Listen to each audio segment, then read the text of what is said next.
Hey everyone, this is Blackhawk SE and welcome back to this channel.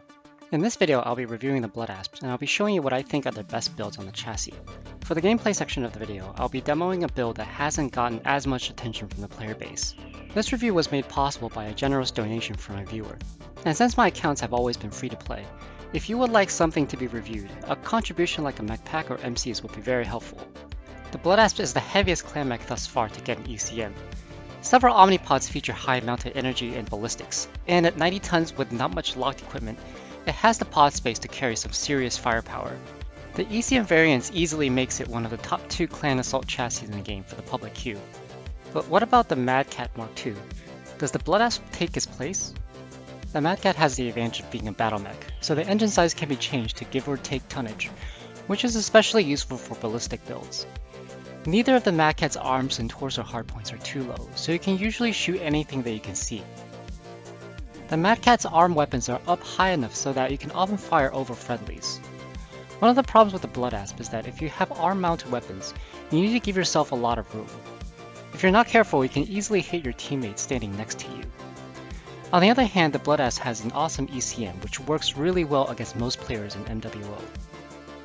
While you lose some firepower, you also have the ability to avoid lots of enemy fire, especially if you limit yourself to using just the torso weapons.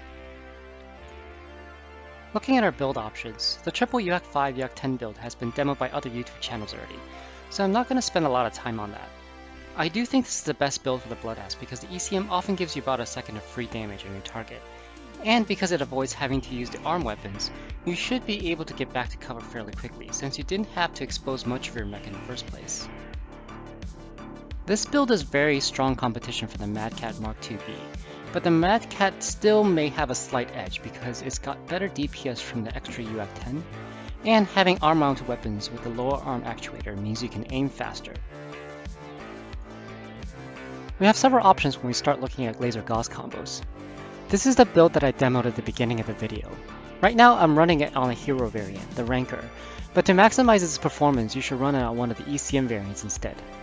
By right stacking my weapons, you no longer have to expose the left arm to do full damage.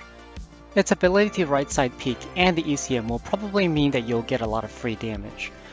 This build also has a high mounts only option when you fire the 4 torso lasers and the gauze. If you're making risky peeks over a ridge, you can use this to lower your exposure even more. The main problem with the previous build is heat and lowish DPS, and so now we're going to look at a couple of higher DPS dual gauze builds. This build on the Prime variant also right side stacks the weapons, but uses the full Omnipod set heavy laser heatgen quirk for additional cooling. I think it's worth running even though you have to give up the ECM. This second build brings back the ECM but spreads the lasers across both arms. You can do this on either the A or B variant, but I chose the A for its jump jet. You do have to expose more of your mech for an alpha, but it makes good use of the exposure, since it's cool enough to do back-to-back alpha strikes without needing to wait in between or to use cool shots.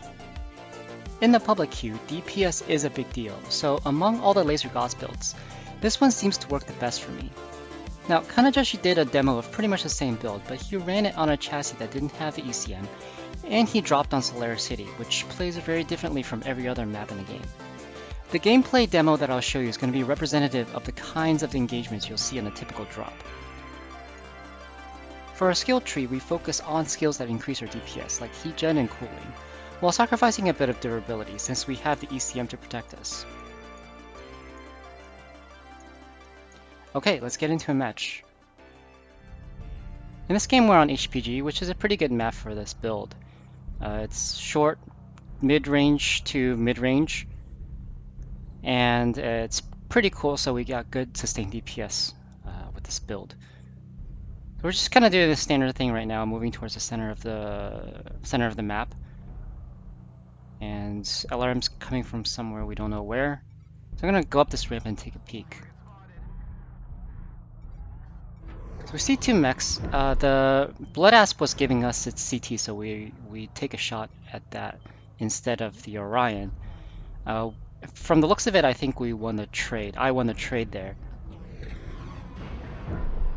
Needed to take a quick shot at that Uziel before it gets back down, so I couldn't get a very good CT. I couldn't get a CT shot, but it was I still won that trade anyways. the Atlas loses gets cored CT from that shot as well. So we get a shot on the Kodiak. The Kodiak is running the standard DACA build, but it's not able to get that much damage on us because it's very slow to aim. So we're able to take 2 alphas on that Kodiak and wear down its armor quite a bit.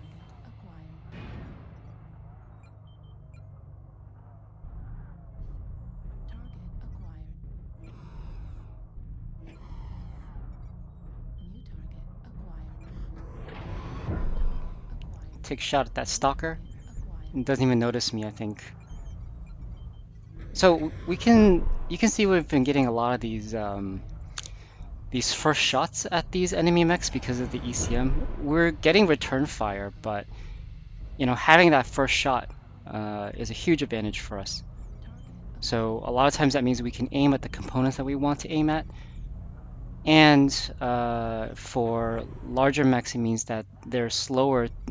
You know, it takes time for them to respond to that shot. That Locust is really unlucky. Stood still.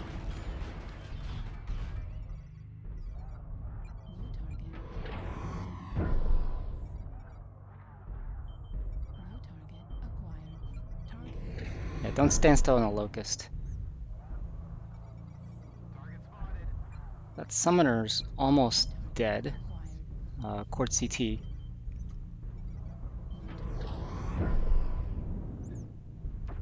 Yeah, there's that Uzio that we've been shooting at earlier.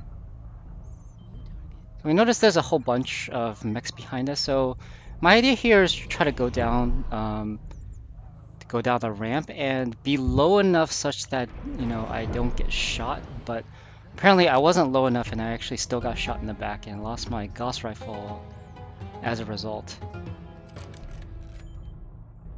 But we're up pretty big, so losing that Gauss rifle isn't that big of a deal right now.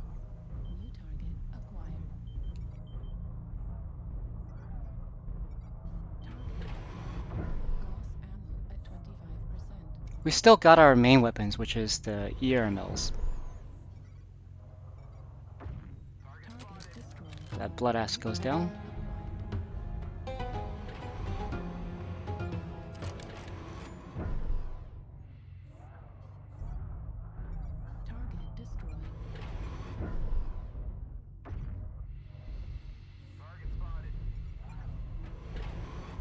So I looked at some of these Gauss shots on the Hellspawn. I needed to lead a little bit more. That's why I was missing all these shots. But yeah, just the convergence is something that you just have to get used to for each mech that you play, pretty much.